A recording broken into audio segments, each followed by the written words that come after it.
வணக்கம். இன்றைக்கி பார்க்க போகிறது ஒரு செகண்ட் ஸ்டாண்டர்ட் படிச்சுட்டு இருந்த ஒரு பெண் குழந்தை.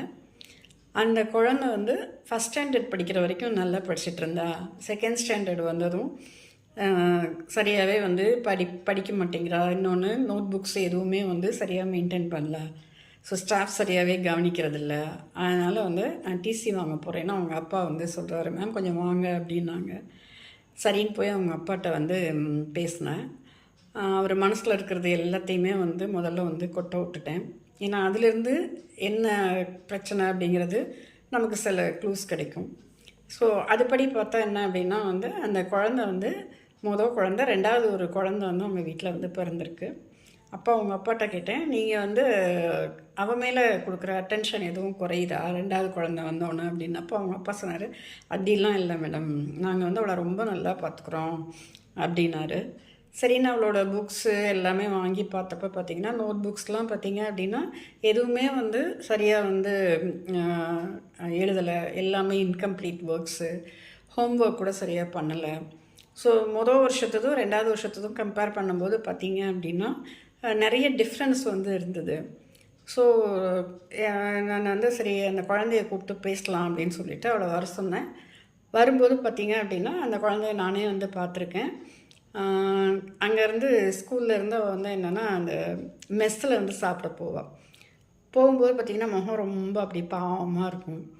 அப்படியே முகம் அப்படியே இருண்டு போய் அந்த குழந்தை வந்துச்சு. வந்தோடனே அப்புறம் கொஞ்சம் கேஷுவலாக மடியில் உட்கார வச்சு பேசிட்டு அவளுக்கு என்ன பிடிக்கும் எது பிடிக்கும் எல்லாம் கேட்டுட்டு அப்புறம் கேட்டேன், உனக்கு வந்து உங்கள் அம்மா பிடிக்குமா உங்கள் அப்பா பிடிக்குமா அப்படின்னோடனே 2 பேரையுமே பிடிக்கும் அப்படின்னா. அவங்க அப்பா கொஞ்சம் சந்தோஷமாக இருந்தார். அப்புறம் கேட்டேன், உங்கள் அப்பாவுக்கும் அம்மாவுக்கும் வந்து உன்னை பிடிக்குமா உன் தம்பியை பிடிக்குமா அப்படின்னோடனே ஒரு செகண்டு கூட யோசிக்கலை. அப்படியே முகம் இன்னும் கொஞ்சம் இருண்டு போய் தம்பியை தான் பிடிக்கும் அப்படின்னா. ஏமா அப்படி சொல்கிற அப்படின்னு. ஆமாம் அப்படின்னா. அப்போ நான் சொன்னேன், இல்லை நீ தானே பிறந்த குழந்த, நீ தானே வந்து அப்பா அம்மானு கூப்பிட்ருப்ப. அப்படி இருக்கும்போதும் உங்கள் அப்பா அம்மாவுக்கு மட்டும் இல்லை, எந்த அப்பா அம்மாவுக்காக இருந்தாலுமே பிறந்த குழந்தைங்க தான் வந்து ஸ்பெஷல்.